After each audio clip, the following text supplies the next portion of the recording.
Your new LP is called La Folie, which is French for the madness. Yeah. Right. What exactly is the sort of thing for the album that it's called The Madness? Well, we've been observing for quite a long time the subjects of most songs, and they talk about the stars in your eyes and your teeth are like stars, they come out at night. A complete trite love, emotional love fairy stories, which you don't really experience in real life or see. And but at the same time, people do commit the most crazy crimes and the most crazy things under the name of love. And it's almost as if it's an excuse. Oh well, he's in love, therefore, and then it's acceptable, it's excusable because the guy is, suffering from this sickness or emotion or whatever. So we just thought it would be an interesting exercise and theme for a record to investigate the different facets of the madness of love. The things that people do in the name of it, and the strange situations that in life that you see because of this inflicted disease that people get. Now the LP is it's a development on from like the style of the last album, the Men in Black album, and it seems to me that each album is a change from the style of the album before, but like a logical development. I think it's important for a band to develop. And not stagnate. Definitely, yeah. I don't think any of the albums we've stayed still. It's been 6 studio albums now. I don't think any of them have been, in static from the. It's always been a step forward. There seems to be a sort of theme throughout all your work of a sort of interest in all darkness, I suppose. There's the Men in Black concept. You had an album called Black and White, and your two symbols of the rat and the raven. Yeah. Is there something about sort of black and darkness that interests you? Well, yeah, it's the unknown. The unknown is fascinating, and it's also exciting as well.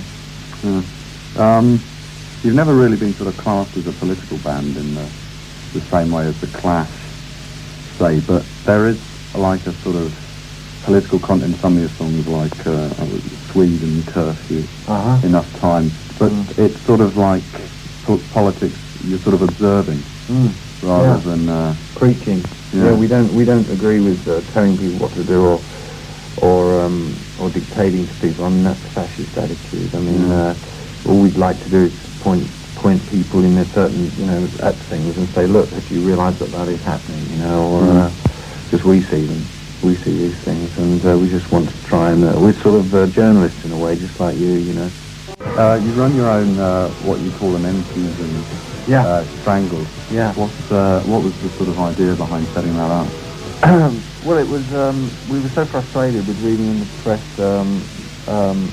things about us which weren't true and which had been moulded to fit whatever someone wanted to say about us. The facts had been bent.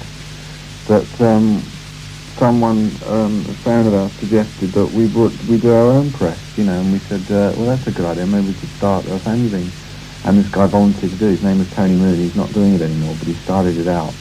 And we got some help from our record company at the time to start printing it.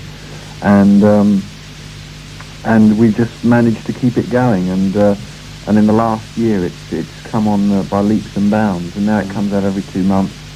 And people subscribe to it, and I'd love to give the address actually, so that if anyone doesn't know about it and they want to find any information or want to contribute to it, they're always looking for contributions.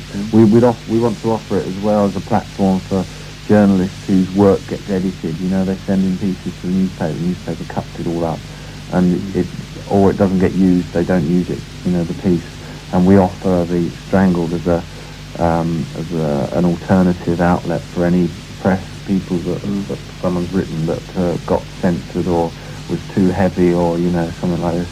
And its address is SIS, care of Shepperton Studios, Studio Road, Shepperton, Middlesex.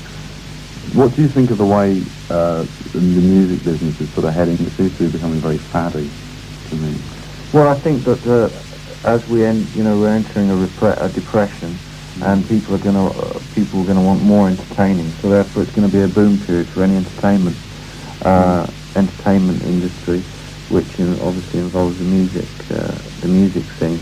But I think that people are getting very, as the depression gets worse and worse, times are getting harder and harder, and the prospects are getting gloomier and gloomier of the future of everything, the whole world. Then entertainment's got to become more and more effective and more involved and more of an experience, so people can really forget.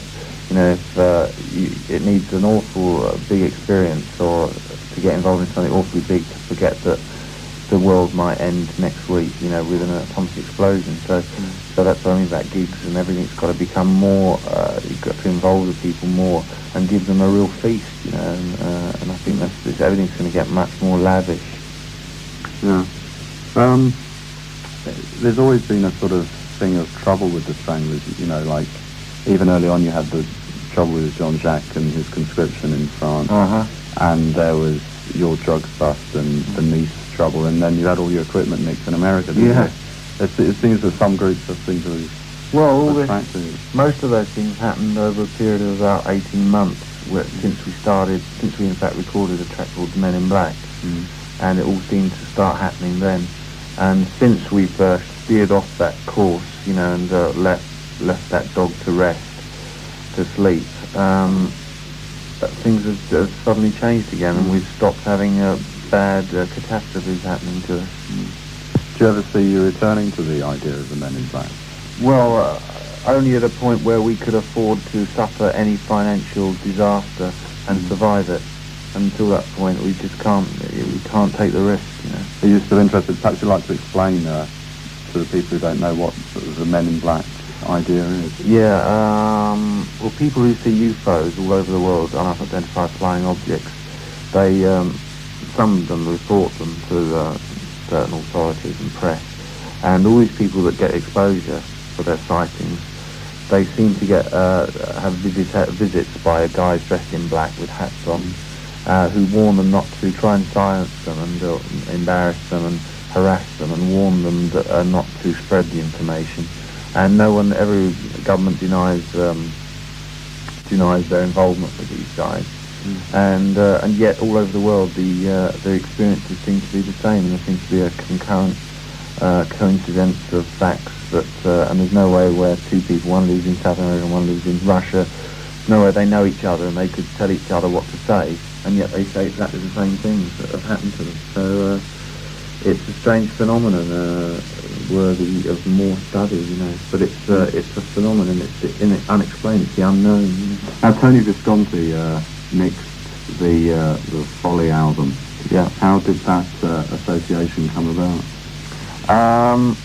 Well, after Men in Black, which we totally produced, mixed and engineered ourselves with Steve Churchyard, we thought it would be nice to get another opinion into the production side of it, of this new album. So we worked in the studio with Steve, got all our ideas down, and then we asked Tony to come in with a fresh pair of ears, so to speak, and give his ideas on mixing it, and it worked out very well, and everyone had a good time, and I think we'll probably do some more work together in the future.